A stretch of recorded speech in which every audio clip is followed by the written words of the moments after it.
Get my 6.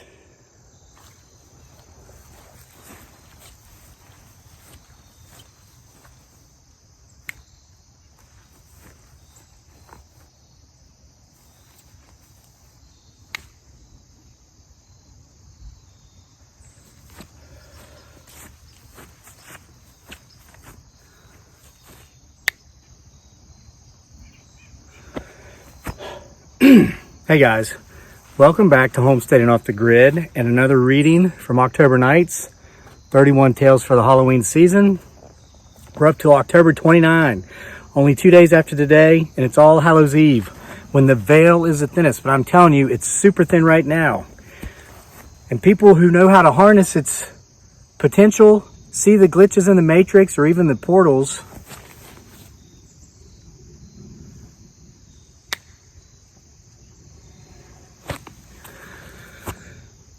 all right, let's get on with tonight's story. This story is called The Veil is Thinning. A lot of folks who read my work, they say, I don't know what part's true and what part's not. Well, good luck in regard to those with this one.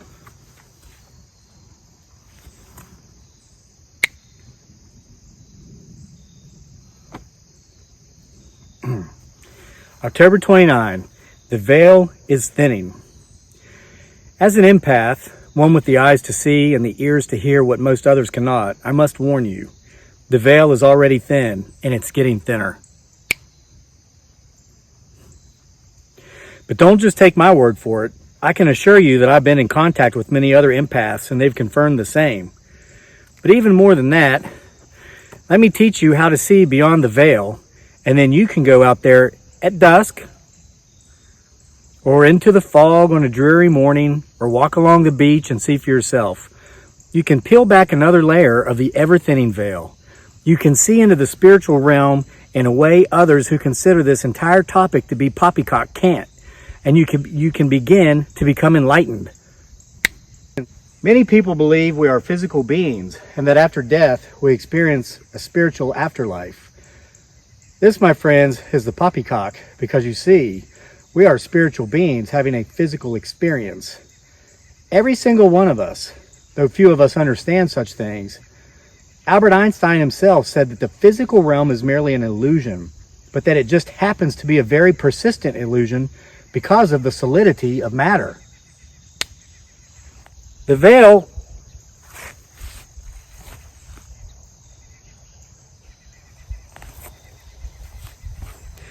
The veil, as best as it can be described, understandably, is the thin layer that separates the physical from the spiritual.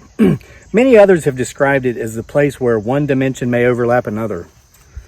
Those of us who have eyes through which we can see, and more than just objects in the physical realm, but really see, as in through the veil, can see the other side. Those of us who have ears that can do the same, hear what's on the other side of the veil, have had amazing experiences.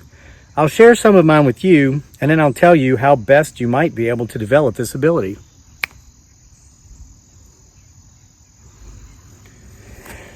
I grew up in a small timber town, and I spent most of my time in the woods, hunting, hiking, or running, or along the riverbanks fishing. Almost all the hollows heading up between each mountain where I grew up at one point or another had railroad tracks, as back when people had originally logged the area more than a century before, the way they got the logs to the mill in the town below the mountains was by train. I remember the first time I heard the whistle blow, the train whistle from a train that wasn't even there. Even the track had been taken up more than 50 years before I heard the whistle, and one would be hard-pressed to even make out where the old track had lay, as the forest had grown up so much where the track had once been, but if you looked closely, you could still see it.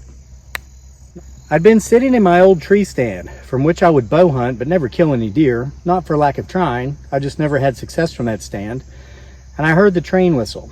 It was coming around the bend, about 200 yards behind me. It blew twice, and it sounded much louder the second time as it was making its way closer. I can remember thinking this was odd, because I knew this part of the forest like the back of my hand. I'd hunted it for years. I knew there were no train tracks in it. I knew there hadn't been in my lifetime.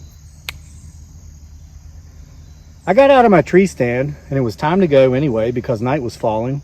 It was the time of the zenith, the point between day and night, and it wouldn't be until more than a quarter of a century later that I would learn that this is one of the best times of day that the veil becomes thinnest, and that if you're an empath, something I wouldn't learn I was as well for more than a quarter century later, you could see and hear things others could not.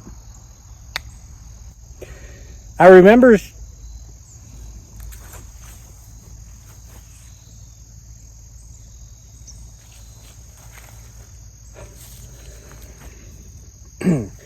remember sharing this experience with an old man who lived very close to this location some years later.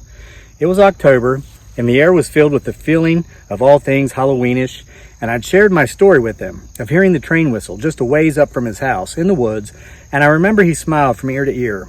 I hear it every now and then too, he said, but be careful who you tell. They'll say you're crazy.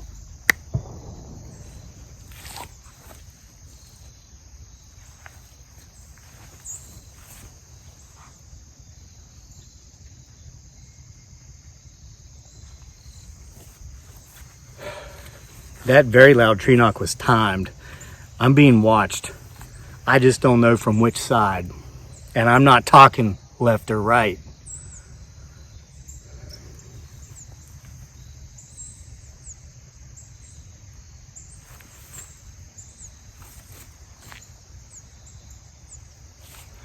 I just saw a light in the woods.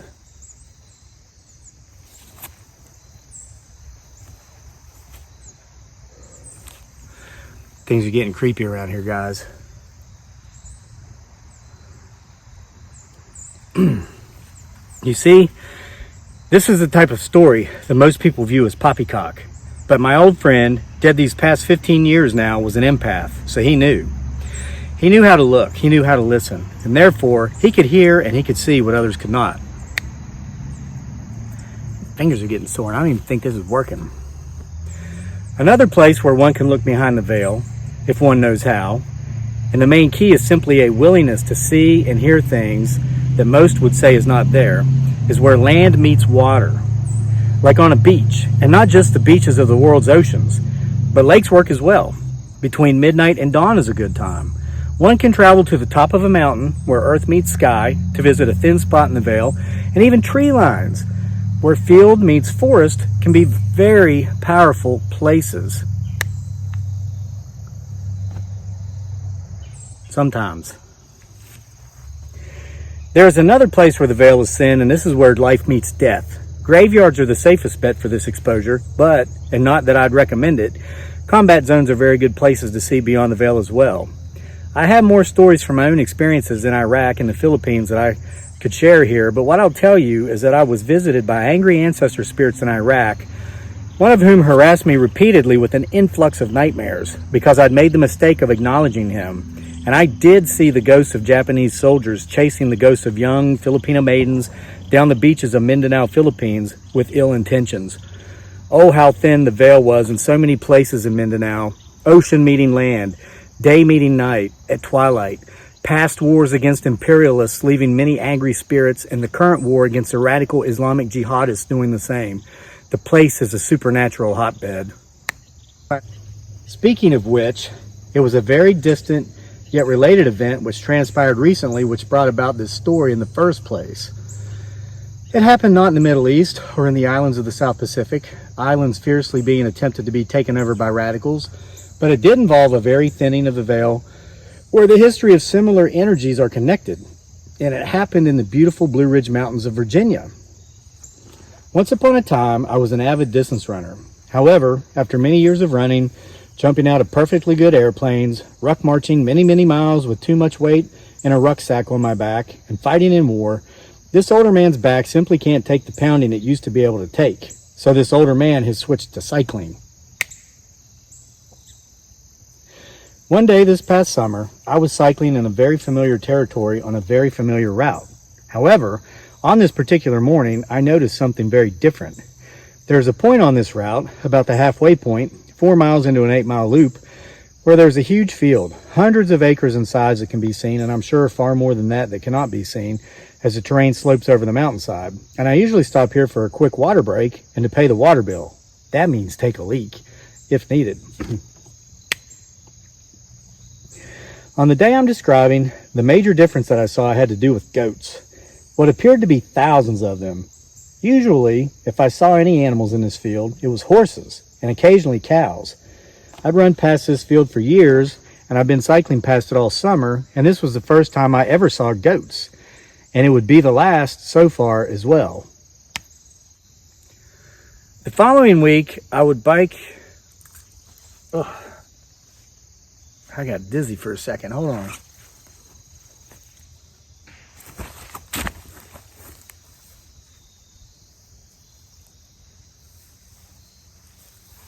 I'm bringing something through the curtain with me, and it's getting closer.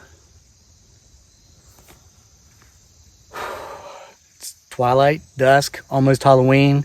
Tree line, field meets forest. Overcast, top of a mountain. It's a perfect spot, guys. That's why this place is so crazy.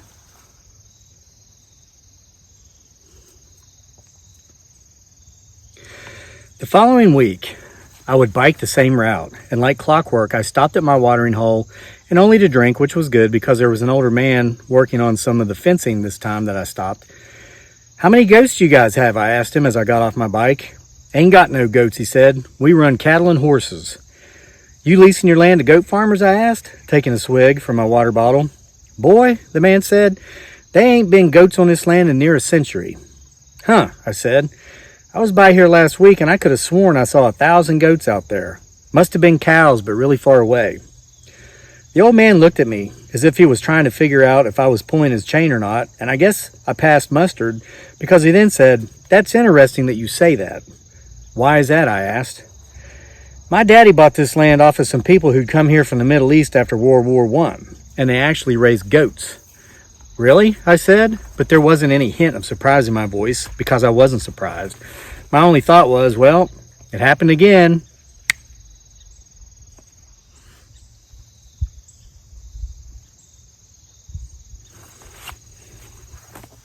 "Yeah," the old man said. "They fled what's now Iraq. Used to be part of the Ottoman Empire until Western nations carved the place up after the war, knowing it would keep all the different religious factions over there fighting forever. These people were Kurds, and they knew the Muslims would kill them, so they made... and by the way, that was an error, and my editor didn't catch that. Kurds are also a type of Muslim. They should have read that the Sunni and the Shia would have killed them, because that's what goes on in that area, and I know because I was there for a year, okay? So I'm going to have to fire my editor.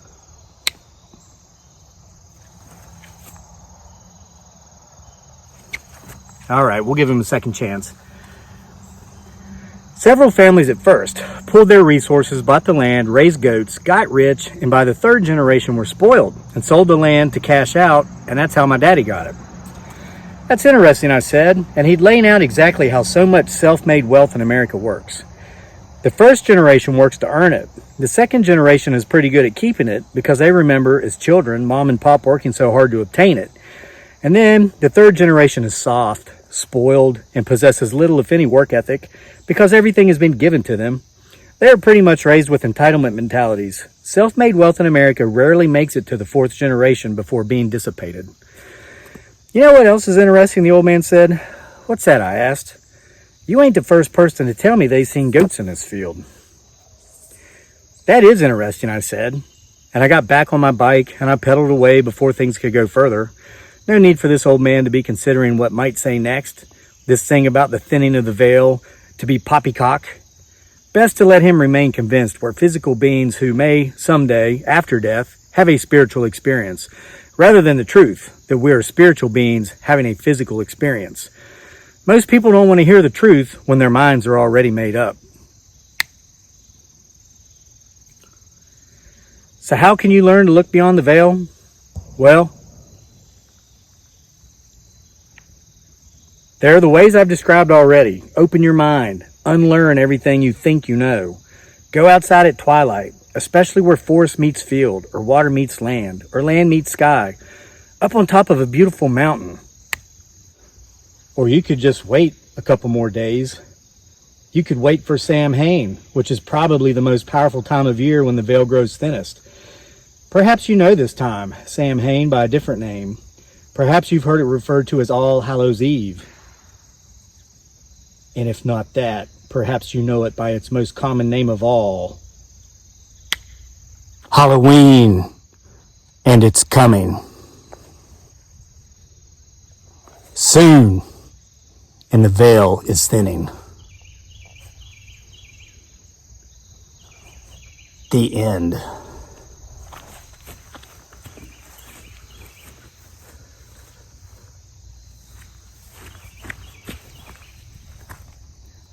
Remember, Bigfoot Sasquatch Files Volume 5 is now available in print and Kindle on Amazon.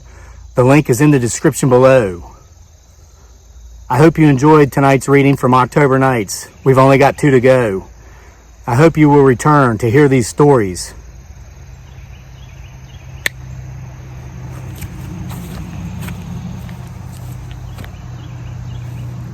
Where am I?